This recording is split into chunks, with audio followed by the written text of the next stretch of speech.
Mes chers amis, je vous salue tous. C'est toujours ma joie de pouvoir vous lire les nouvelles de Medjugorje que j'envoie chaque mois. Et voici maintenant les nouvelles écrites le 18 août 2024. Mes chers enfants, avec joie je vous ai choisis et je vous conduis, car en vous, petits enfants, je vois des gens de foi, d'espérance et de prière. Petits enfants, que la fierté d'être mien vous guide. Et moi, je vous conduis vers celui qui est le chemin, la vérité et la vie. Je suis avec vous, afin que la paix triomphe en vous et autour de vous, car c'est dans cette intention que Dieu m'a envoyé vers vous. Merci d'avoir répondu à mon appel. Point 2. C'est une question souvent posée aux voyants. Des pèlerins souhaitent recevoir directement de la Sainte Vierge une réponse sur une direction à prendre pour leur vie, une lumière sur telle ou telle situation qui les préoccupe, etc. Mais la réponse est toujours la même. Priez, et dans la prière, le Seigneur vous éclairera. C'est la meilleure réponse de la part d'une mère, d'une bonne éducatrice qui ne veut pas nous épargner l'effort de prier et d'écouter dans notre cœur les murmures du Saint-Esprit. Jésus disait à sœur Faustine, « Je parle à toutes les âmes, mais peu nombreuses sont celles qui entendent le murmure de ma voix. » Toutefois, il existe des exceptions, et toujours dans le but de nous faire grandir, je souhaite partager ce témoignage. Elle entend tout ce que l'on dit. Il y avait un pèlerin longue durée à Medjugorje qui avait créé une belle amitié avec les voyants. À l'époque, il était plus facile de les rencontrer. Ce pèlerin vivait de tout son cœur les messages de Marie, et la bénédiction de Dieu reposait sur lui. Cela ne l'empêchait pas d'avoir aussi les épreuves inhérentes à la vie chrétienne normale. Un jour, il reçut dans la prière que son temps de pèlerinage prenait fin, qu'il devait quitter Medjugorje, revenir dans sa ville natale, reprendre son métier, etc. Et cela représentait un très grand changement pour lui et pour son entourage. Toutefois, la conviction intérieure était claire, incontournable. Il décida d'aller trouver la voyante Witska pour lui annoncer cette décision. Mais elle ne s'y attendait pas du tout et elle s'écria « Non, tu ne peux pas partir, reste à Medjugorje, tu fais partie de Medjugorje. Écoute, ce soir, je vais en parler avec la Gospa. Passe me voir demain et on verra. » Le lendemain, Witska l'attendait. Elle avait la réponse de Marie concernant ce projet de départ. Alors elle lui dit humblement « Oui, en partant, tu fais la volonté de Dieu. » Et puis, pour faire connaître les messages de la Vierge Marie à une société si loin de Dieu aujourd'hui, de retour dans son pays, cet homme se mit à organiser des pèlerinages pour des groupes italiens. Et cela dura plusieurs années.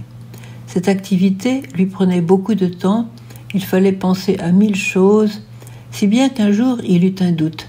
Devait-il continuer ces pèlerinages ? Witska n'était pas au courant de ce doute, mais au cours d'une conversation, elle lui dit à l'improviste « Tu sais, la Gospa est contente que tu amènes des pèlerins. » « Ah, si elle est contente, se dit-il, c'est que je dois continuer. » Marie n'avait pas dit clairement de continuer, mais en exprimant sa joie, elle lui indiquait un chemin de bénédiction tout en le laissant complètement libre. C'est ce qu'elle fait dans ses messages mensuels avec chacun de nous. Elle nous invite maternellement, mais elle ne nous donne pas des ordres. Un autre jour, tandis que ce pèlerin conduisait sa voiture, il se mit à parler à haute voix à la Vierge Marie, comme à sa mère bien-aimée. Et entre 2 dizaines de chapelets, il lui posa 3 questions bien précises sur des situations qu'il vivait.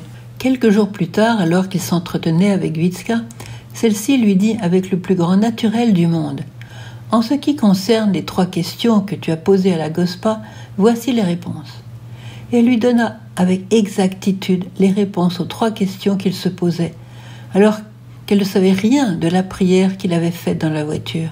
Il en fut tellement bouleversé qu'il pleura pendant 3 jours. « Quel amour, quelle miséricorde !» se disait-il. Vous voyez, il existe des moments où la présence maternelle de la Vierge et de son Fils à nos côtés, se fait si tangible que notre cœur ne peut que fondre. Je précise ici que la voyante Witska acceptait très rarement de poser des questions à la Vierge, mais elle le faisait parfois, dans des cas précis.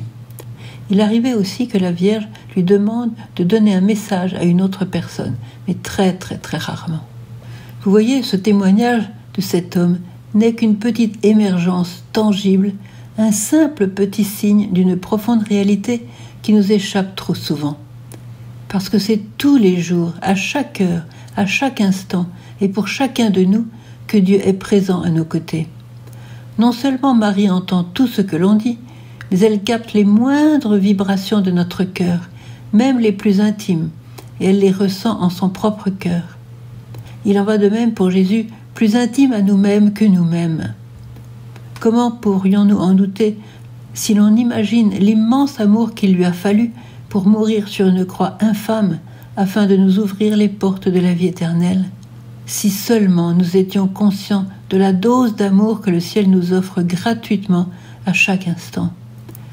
Il y aurait alors moins d'angoisse, moins d'agressivité, moins de confusion, moins de larmes. La solitude comme le désespoir serait vaincue. Marie nous dit dans un message à Jacob le 25 décembre 2021 « Chers enfants, si seulement vos cœurs ressentaient cet incommensurable amour que Dieu a pour vous, vos cœurs l'adoreraient et le remercieraient à chaque instant de votre vie. » Point 4. La nécessaire vigilance du langage. Si la Vierge a su dire à Witska les paroles exactes que ce pèlerin avait exprimées dans la prière alors qu'il était seul, n'est-ce pas pour nous une invitation claire à être très attentif à tout ce qui peut sortir de notre bouche? Je me souviens très bien du jour où, étant jeune, après ma conversion, entre guillemets, parce que la conversion dure toujours, moi la tentative de conversion, je me suis dit que la Vierge était présente auprès de moi et qu'elle m'entendait parler. De ce jour-là, j'ai été guérie d'une mauvaise habitude, celle de dire un gros mot à chaque fois que j'étais contrariée. Plus tard, j'ai vu que Jésus lui-même nous met en garde sur notre manière de parler. C'est dans Saint Matthieu chapitre 12, versets 36 à 37. « Je vous le dis, de toute parole sans fondement que prononceront les hommes, ils rendront compte au jour du jugement, car c'est d'après tes paroles que tu seras reconnu juste, et c'est d'après tes paroles que tu seras condamné. » Vous savez, la grande prière juive que tout juif pieux répète au moins 3 fois par jour, « Shema Israël, écoute Israël », a une triple signification. Tais-toi, écoute et obéis. Le peuple est invité à faire silence pour pouvoir écouter, puis à vivre ce que Dieu lui dit. Sans ce silence, une écoute attentive n'est pas possible. Nous risquons alors d'agir selon nos propres pensées humaines et nos propres sentiments, de ne pas saisir la volonté de Dieu et encore moins de la réaliser. Nous passons alors à côté de trésors divins qui étancheraient si bien notre soif de bonheur. L'excès de bruit blesse l'âme très profondément. L'absence de prière la fait mourir à petit feu, car la prière est notre oxygène spirituel. Dans la prière, nous dit Marie, vous connaîtrez la plus grande joie. La prière est le désir de l'âme humaine. Voici une petite parole en passant comme ça, parole remarquable du père Andrea Gasperino de l'Italie. Dans la prière, l'important n'est pas tant de prier beaucoup, mais de prier bien. Toutefois, seuls ceux qui prient beaucoup apprennent à prier bien. Point 5. Voici une délicieuse parabole. Nous n'avons qu'une vie sur la terre et il est parfois intéressant d'imaginer la scène de notre arrivée sur l'autre rive devant le Seigneur. Comment nous accueillera-t-il? Qui serons-nous à ses yeux? Quelle destinée a-t-il préparée pour nous? On raconte que, cette histoire, une femme meurt. C'est la petite Louisette du village XXX. Et Saint-Pierre l'accompagne dans la dernière étape de sa vie, si décisive.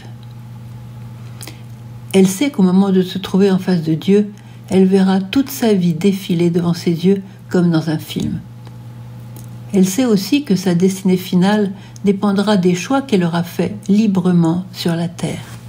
Arrivée au ciel, elle se met dans la file d'attente avec les autres âmes pour se présenter devant Dieu. Et de loin, elle voit Jésus et elle entend sa voix.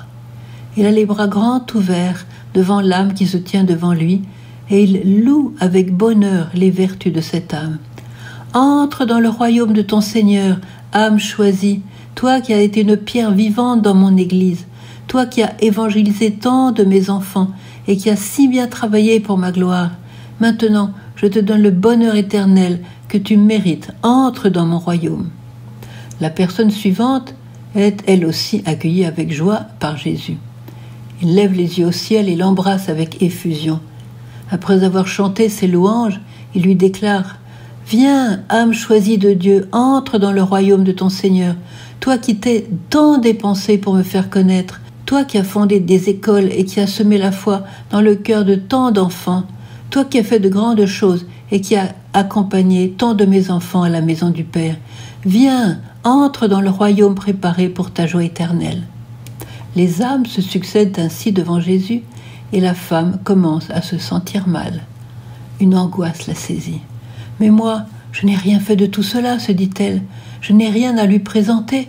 Je n'ai aucune chance. » Et la mort dans l'âme, elle décide de quitter la file. Mais Saint-Pierre veille et la rattrape. « Non, ta place est ici, n'aie pas peur. Tu dois attendre ton tour. » Finalement, son tour arrive et la voilà devant Jésus, toute tremblante. Elle n'ose pas même le regarder et elle tient les yeux baissés en attendant le verdict sur sa personne.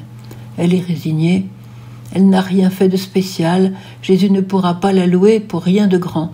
Et c'est sûr, elle ne sera pas invitée à rejoindre toutes ces saintes âmes qui ont mérité le ciel.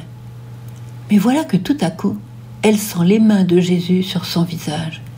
Il lui fait relever la tête et la regarde longuement avec une infinie tendresse. Il sourit et lui dit, tout joyeux, « Viens, fille très aimée, viens, entre dans mon royaume pour y recevoir la place et le bonheur que tu mérites. Viens, mon enfant chéri, entre dans mon étreinte, toi qui as repassé 1000 chemises avec tant d'amour. » Vous voyez, toute parole contient une perle de valeur. La perle de cette parabole n'est-elle pas l'espérance ? Point 6. Surtout ne manquez pas la très bonne catéchèse de sœur Marie-Emmanuelle de Medjugorje, ma sœur Marie-Emmanuelle dans la communauté des Béatitudes, qui a fait une très belle catéchèse sur la consécration. Et vous trouverez cette catéchèse, bien sûr, sur YouTube et sur notre site internet. Alors partagez avec vos proches, vos amis, vos familles, la version audio que je fais de mes nouvelles mensuelles, que je fais maintenant. Que se réjouissent alors les malvoyants et tous ceux qui préfèrent écouter plutôt que de lire. Faites connaître cette version audio. Cher Gospa, tu nous as dit « Je serai avec vous jusqu'à la rencontre avec le Père Céleste. » Le message du 2 octobre 2013. Cher Gospa, nous sommes sans mérite, les mains vides, mais toi tu es là. Une mère n'abandonne pas son enfant au moment le plus crucial de sa vie. Nous non plus, nous ne voulons pas t'abandonner ni ignorer tes messages. Aide-nous à les vivre, car en ces temps très difficiles pour le monde, ton cœur immaculé est notre refuge. Voilà, que Dieu bénisse chacun de vous abondamment.